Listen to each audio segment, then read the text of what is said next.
Hi guys! Ito po ang panahon ngayon sa US. Maaraw siya pero medyo malamig. Ayan na po ang update sa aking mga halaman.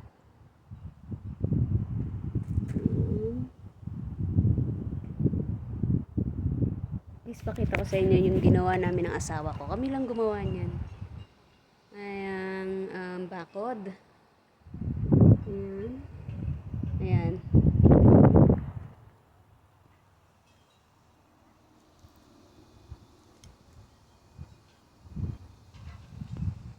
Hindi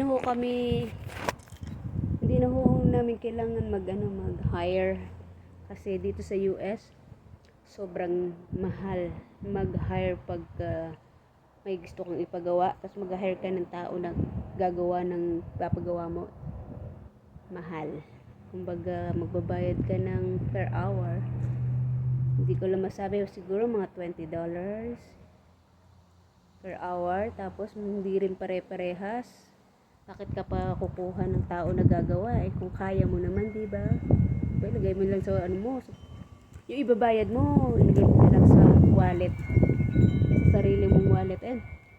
Malakas ang hangin. Lakas ang hangin ngayon na malamig. Nararamdaman ko na po yung parating yung winter. Ayan. Ang halaman ko. Ayan, may kasama ko. Kate! Kate!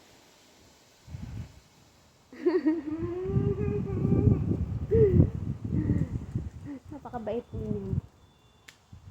Ayan, ang panahon.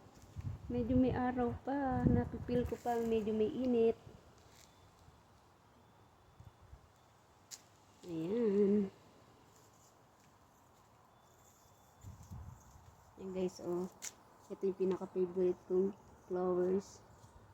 Begonia. Type of begonia, pero hindi ko sure kung begonia ba talaga to. Sabi ng asawa ko, begonia daw to. Ayan.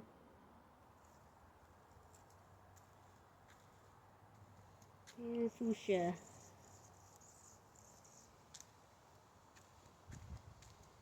Ayan guys. Diba? Ang ganda rin niya. Ito yung hilig ko tuwing summer, magtanim ng mga flowers. Kasi ang sarap magtanim pag summer. Ayan guys, ang ganda ng mga tubo nila. Ang ganda. Ang ganda.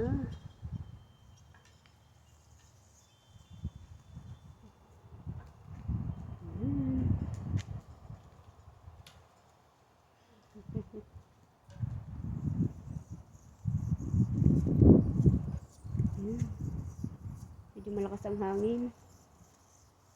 Tapos ito, snapdragon. Parang kailangan talaga niya ng water. Magdidilig ako ngayon. Balikan ko kayo guys.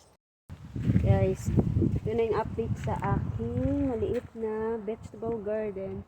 Ayan na, medyo malinis na siya. Ayan. Dito, medyo kasi may mga pipino pa dyan, kaya hintay-hintay lang. Punta tayo sa kamatis ko. Yung tomato ko. Pakalaki niya, Ayan. Ayan, nakarating na yung pipino dito. Ayan. Ang dami pating pipino. Ayan.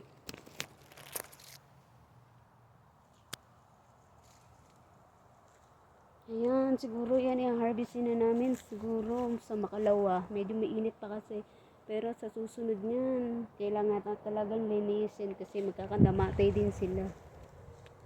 Ayan, ang ganda guys ng panahon, no? Medyo malamig pero okay lang. Hanggat may araw. Thank you po sa panonood. Bye-bye.